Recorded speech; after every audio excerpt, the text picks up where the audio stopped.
Hi friends, welcome to our channel Confidence. இன்றைக்கு நம்ம பார்க்க போகிற தலைப்பு வீடு கட்டுவதில் நாம் சில விஷயங்கள் கவனக்குறைவாக இருப்போம். அந்த விஷயங்களை பற்றி தற்போதைய வீடியோவில் அனுசரிக்கின்றோம்.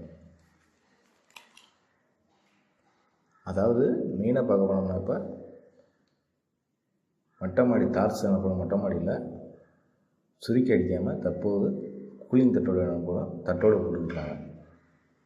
அது இப்போ உள்ள ஒரு 4-5 வருஷமாக போய்கிட்டுருக்காங்க. அந்த கூலிங் தட்டோடு வாங்கி பயன்படுத்துகிறது. இதில் பெரிய ட்ராபேக் என்னென்னா, கோடை காலத்தில் நல்ல கூலிங் கொடுக்குது, ஹீட்டை இறங்க விடாமல் நல்லா கூலிங் கொடுக்குது. அதை பற்றி எந்த பிரச்சனையும் இல்லை கூலிங் தட்டோடு. அதே நேரத்தில் பனி மழை காலத்தில் வீட்டோட அந்த குளுமை டைரெக்டாக உள்ளே வருது. ஸோ வெளியில் உள்ளதை விட அதிகபட்சமாக வீட்டுக்குள்ளே குளிர் பரவ வாய்ப்பு உள்ளது.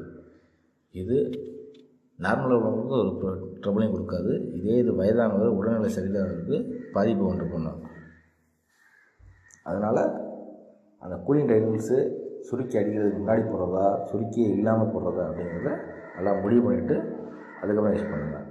இதே இது சுருக்கி அடிச்சுட்டு நம்ம அந்த கூலிங் டைல்ஸை போட்டோம்னா குளிராக இருந்தாலும் சரி வெயிலாக இருந்தாலும் சரி அதிகமாக நம்மளை அந்த குளிரையும் வெயிலையும் உள்ளே அனுப்பாமல் அது ஃபில்ட்ரு பண்ணும் அந்த சுருக்கி.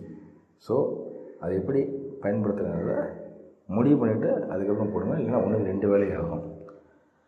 அதே நேரத்தில் தரைக்கு டைல்ஸ் போட்டிருந்தாலும் வயசானவங்க மற்றும் உடல்நிலை சரியில்லாதவங்க யோசிச்சுட்டு அதுக்கப்புறம் போடுங்க. எல்லா ரூமையும் போட்டு ஒரு ரூமை மட்டும் அந்த வயசானவங்க முடியாதவங்களுக்கு வச்சோம்னா டைல்ஸ் போடாமல் ரொம்ப நல்லதாக இருக்கும். இல்லைனாக்க அதில் கொஞ்சம் வளவளப்பு குறைந்த டைல்ஸை பயன்படுத்துறது மிக நல்லது.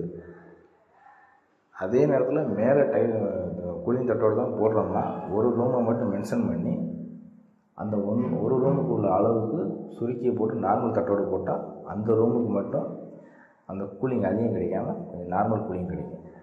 ஸோ இதையும் நம்ம பயன்படுத்தலாம். இந்த முறையில் நம்ம பயன்படுத்தி அதை தவிர்க்கலாம்.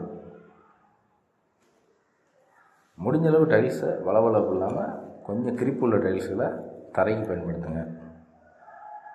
அதே நேரத்தில் சமையல் அறைக்கு நம்ம பயன்படுத்துகிற டைல்ஸு கொஞ்சம் நிறம் மங்களாக இருக்கிறது நல்லது. நல்லா பளிச்சுன்னு இருந்துச்சுன்னா அதில் வர்ற அழுக்கை டெய்லி நம்ம சுத்தம் பண்ணிக்கிட்டு இருக்க முடியாது.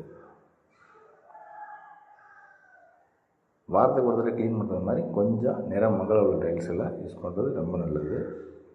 அதே நேரத்தில் சமையலறை மற்றும் பாத்ரூமில் உள்ள வெண்டிலேட்டர் மற்றும் எஸ்காஸ்ட் பேனை சரியான இடத்துல பொறுத்து அது கரெக்டாக அதோட செயல்பாடை செய்தாங்கிறத செக் பண்ணிக்கிறது நல்லது. பாத்ரூம் தரையும் அதிக வளவளப்பு இல்லாமல் கொஞ்சம் கிரிப்பாக இருக்கிற கல்களை டைல்ஸ்களில் பயன்படுத்துகிறது ரொம்ப நல்லது. அதே மாதிரி எலக்ட்ரிக்கல் மற்றும் ப்ளம்பிங் வேலைக்கு தரமான மூலப்பொருட்களை பொறுத்தது நல்லது. ஏன்னா இந்த வேலையில் ரிப்பேர் ரீப்ளேஸ் வந்துச்சுன்னா ரொம்ப சிரமம். ரெண்டுமே ரொம்ப செலவு கொடுக்குறது தலைவலி கொடுக்குறது. ஆகவே ஒன் டைம் இன்வெஸ்ட்மெண்ட்டை நல்ல குவாலிட்டியான பொருளை பொறுத்திட்டோம்னா தொந்தரவு இருக்காது.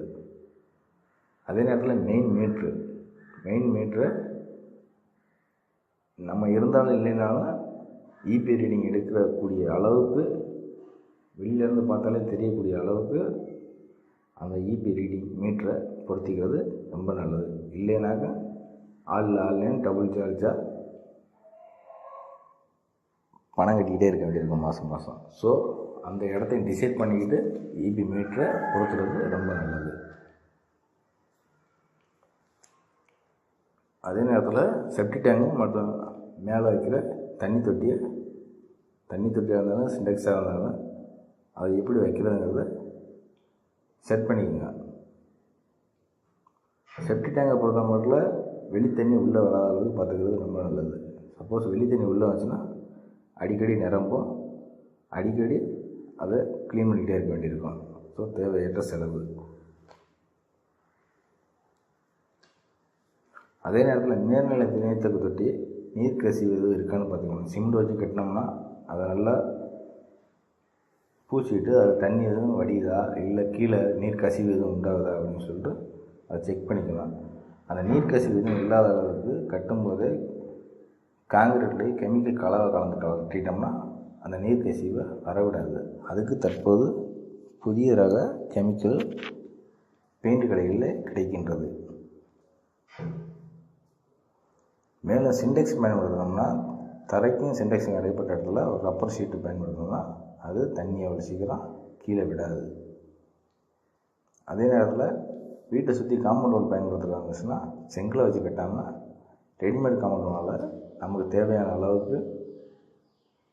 அளவு சொல்லிட்டோம்னா நம்மளுக்கு எவ்வளோ தேவையோ அந்த அளவுக்கு ரெடிமேட் காம்பவுண்ட் வாலை அமைச்சிக்கலாம். செங்கலை வச்சு கட்டினோம்னா 1க்கு 2 செலவு ஆகும். ரெடிமேட் காம்பவுண்ட் வாலில் பாதி செலவுலையும் முடிச்சிடலாம். அது நமக்கு தேவையான அளவுகளில் எத்தனை அடியில் வேணுனாலும் ரெடிமேட் காம்பவுண்ட் சுவர் ஈஸியாக கிடைக்கிது. இப்போ இதுதான் இன்றைக்கி வீடியோவில் நம்ம பார்த்தது.